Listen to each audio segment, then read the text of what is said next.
Magandang hapon sa inyong lahat.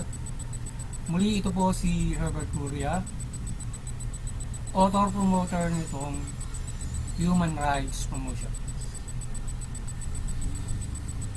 Ang boses ng Human Rights Promotion sa malayang demokrasyang ito, akibat ang ating pananalig sa ating banal na Panginoon Diyos, banal na Panginoon sa Kristo, at kabayan ng kaliwan na galing mula sa Santa Maria, mula sa isyong ating nakalap at babantay sa mabuting pamamahala para sa justisya at karapatang pantao.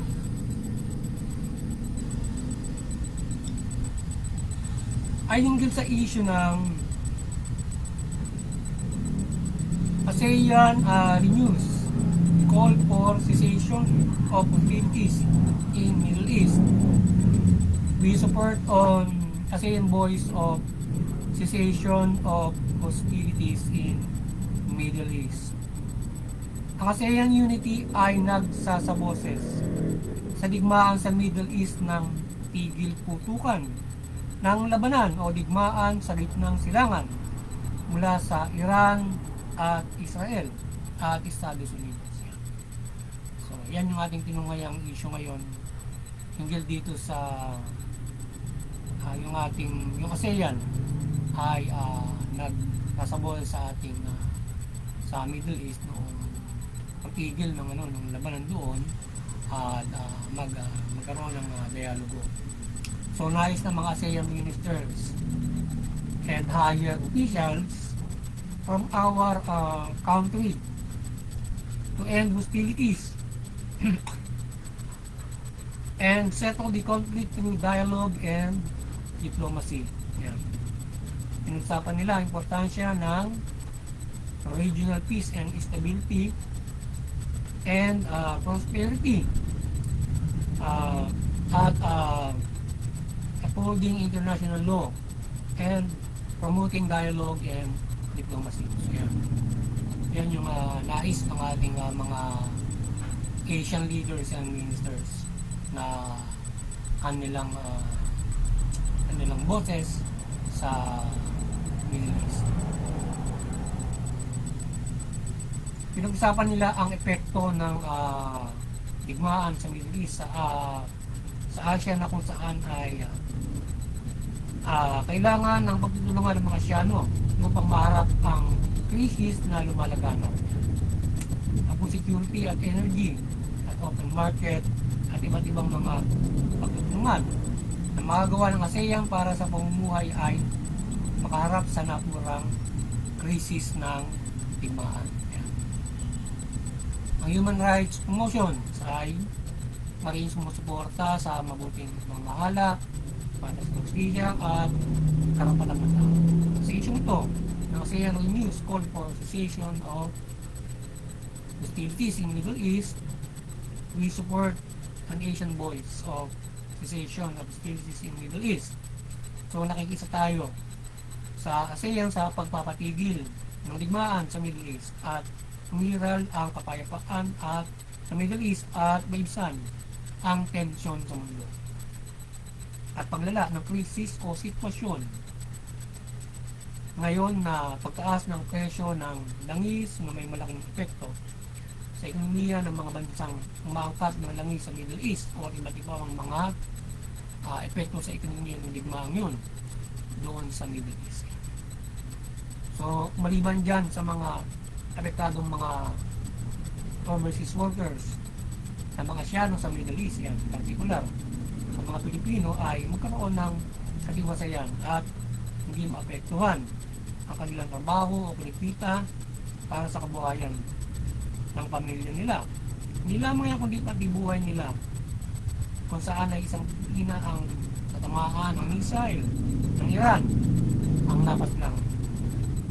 Ang eskalasyon ng digmaan ay hindi mararabi at mga palitan noong missiles nila na naglalagay sa peligro sa bawat isa sa Middle East. Yan, particular yung mga overseas contra workers doon, ng mga Asyano.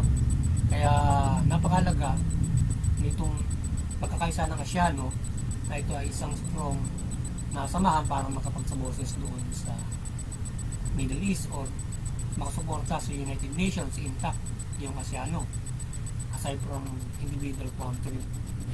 Kung saan yung ating Pangulong Marcos ay nagsalita rin sa United Nations regarding din dyan sa posisyon natin para sa kapayapaan yan, ng bansang ito.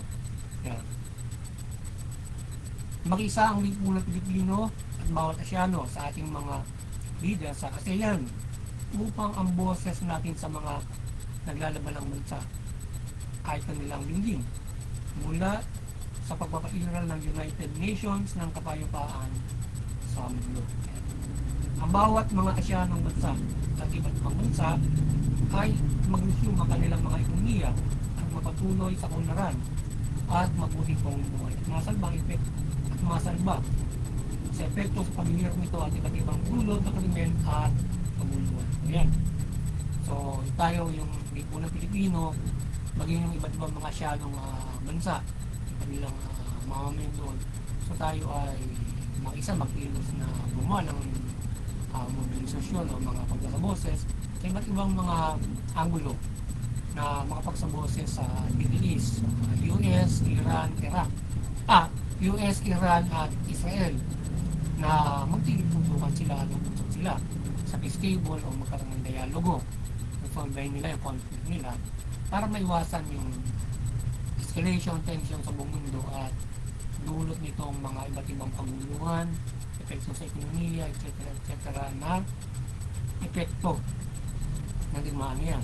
So kaya yung mamamayang Pilipino ay magsaboses dyan sa makisa sa ASEAN leadership and then magsagawa ng mga voice. Yan natin boses sa ating lipunan Pilipino at sa mga Asyanong bansa o mga mamamayan nito na makisa sa ating ASEAN leaders at gumawa ng iba't ibang mga akbang para makapagsaboses ng support. Yan. At tingin ng Estados Unidos, Iran at saka ng Israel yung kanilang na sila ay magharap-harap sa peace table. Tigilan nila yung kanilang labanan o ano man yung kanilang ugat ng digmaan nang hindi sila makapekto sa mundo, particular yung mga iba't ibang mga epekto na maaaring dulot ng digmaan. Kaya magkaisa na nga sa dalangin, nagabayan ng ating Panginoon Diyos at Panginoon Kristo ang mundo sa pagpapairal at ng kapayapaan mula dito sa Middle East war. Ngayon sa pagitan ng Israel at Iran at Estados Unidos. Tayo ay magkaisa ng pananalangin na gabayan ng ating banal na Panginoon Diyos, Panginoon Kristo, banal ng Espiritu Santo at banal na Santa Maria ang pagpapairal ng kapayapaan. Sabihin tayo ng kanyang pagpapala, milagro, umagiral ng kapayapaan at diyan sa Middle East. So ang kaliwanagan ni Banal na Santa Maria ay bumabay sa ating mundo mula sa Pilipinas na magliwanag ito sa mundo mula sa mga naglalaban ng bansa at magtigil ito sa digmaan at mag-usap sa peace table at resoldahin ang kanilang sigalutan bago pa lumala ang sitwasyon. Sana kabayan tayo ng kaliwanagan ni Banal na Santa Maria ng ating bansa at ito ay bigay ng kaliwanagan sa mundo mula dyan sa Middle East para magbigay ng kapayapaan pag siyang bumabay ng kapayapaan yung bansa natin yung kami ay makagabay doon sa mga bansang yan yung lalaman magbayar sila ng kapayapaan. Sana tayo ay gabayan ng Banal na Santa Maria dyan.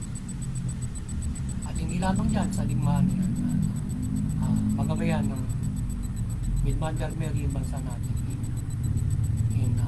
in relation o makagabay sa buong mundo from our government at lalong-lalo na yung simbahan siyempre makagabay ng makagabay sa buong mundo ng ang simbahan ng iba't ibang mga pagpapagabay ng Banal na Panginoon Diyos mula sa simbahan at hindi ating kapamalan ng ating hindi lang kapamalan kundi ang buong bansa natin tayo ay magagabay sa buong mundo din mga liwanag sa bawat mga bansa. Peace, etc. etc. So maliwanagan ni Manalo Santa Maria ang bansa mula pamahalaan at mamayang Pilipino at kailangan ng mabuting balita. Sa gayon, ang pamahalaan ay mamamahala ng mabuting pamamahala para sa justisya, para ng pantao at iwasan yung pang-abuso, korupsyon, pang-abid. Yung mamamayan naman iwasan yung paglaban sa pamahalaan. Iwasan ang paglaban sa pamahalaan, paglabag sa batas, bago suportahan yung pagpapahirap ng mabuting pamamahala, karapatan ng tao, para sa justisya. Sa gayon makapamumuhay tayo ng mapayapa, maunlad ayon sa karapatan. Higit sa lahat, makakapanampalataya tayo ng Diyos sa ating banal na Panginoong Diyos nang ayon sa ating karapatan mapayapa, maunlad. Dadaran ay tayo ay maging matibay sa ating pananampalataya naman ang ating sitwasyon sa mga panahon ito, sa mga ating oras na ito, at tayo ay umiral yung nais ng banal na Panginoon Diyos na pamumuhay sa bawat isa sa mundo. Magandang hapon sa inyo lahat. Sana nakapagsabaw sa inyo naman ang Human Rights Promotion sa linggo ito hinggil sa issue nito na ating tinungayan na pagkakaisa ng ASEAN leaders and ministers na para sa kabayang-bayan sa Philippines. Magandang hapon sa inyo lahat at God bless you.